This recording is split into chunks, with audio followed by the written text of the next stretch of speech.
तीन समान प्रकार की वस्तुओं को दो लोगों में कितने प्रकार से बांटा जा सकता है।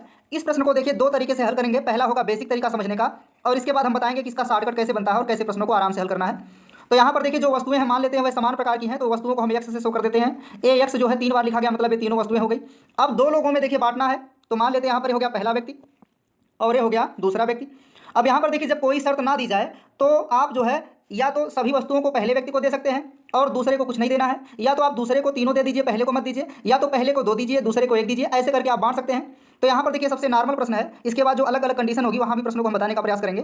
तो सबसे पहले देखिए हम क्या करते हैं, पहले को हम तीनों वस्तुओं को दे देते हैं। जब वस्तुएं 3 हैं और पहले को तीनों दे देंगे तो दूसरे को क्या मिलेगा, 0 मिलेगा।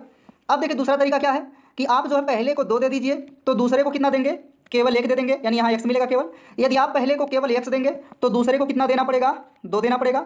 यदि आप पहले को कुछ नहीं देते हैं तो यहाँ पर दूसरे को कितना देना पड़ेगा, आपको तीनों वस्तुओं को देना पड़ेगा। तो ये देखिए अब कुल तरीके कितने हो गए देने के, 4। तो यहाँ पर आंसर कौन सा सही हो जाएगा, ऑप्शन बी सही हो जाएगा। ये था देखिए प्रश्नों को हल करने का बेसिक तरीका। लेकिन अगर मान लीजिए वस्तुएं 10 हो जाएं और 4-5 लोगों में बांटना पड़े तो ऐसे करने में टाइम क्या लगेगा, ज़्यादा। तो टाइम को देखिए बचाने के लिए यहाँ पर अब आपको क्या सीखना है, M2 तरीका सीखना है। और M2 जो तरीका है वह देखिए कॉम्बिनेशन का प्रश्न है यह, और कॉम्बिनेशन की तरह प्रश्नों को हल करना है। तो यहाँ पर देखिए हम कुछ बोल रहे हैं, आपको नोट करना है।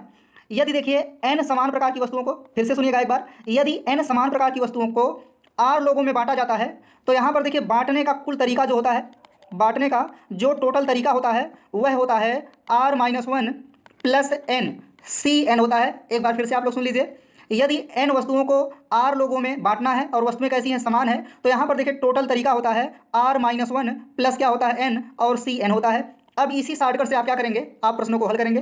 तो यहाँ पर देखिए कुल तरीका कितना हो जाएगा, तो टोटल निकालना है। r का मान देखिए कितने लोग हैं, 2 लोग हैं, तो हो जाएगा 2, -1 करना है, प्लस n का मान कितना है, यहाँ देखिए n का मतलब वस्तुओं की संख्या कितना है, 3 है, और यहाँ c क्या हो जाएगा, 3 हो जाएगा। अब इसी को आप आगे हल कर लेंगे तो यहाँ देखिए टोटल कितना हो जाएगा, 2 में से घटाएंगे 1 आएगा, तो यहाँ पर क्या हो जाएगा, 4 हो जाएगा, तो हो जाएगा 4c3 हो जाएगा। अब आप जानते हैं NCR बराबर क्या होता है, n फैक्टोरियल, तो ये हो जाएगा ऊपर 4 फैक्टोरियल, अपान नीचे क्या होता है, r फैक्टोरियल, तो यहाँ पर आ जाएगा कितना, 3 factorial into n - r factorial. तो 4 में से आप 3 घटाएंगे, यहाँ पर देखिए यहाँ पर क्या हो जाएगा, ये हो जाएगा 4 - 3 फैक्टोरियल।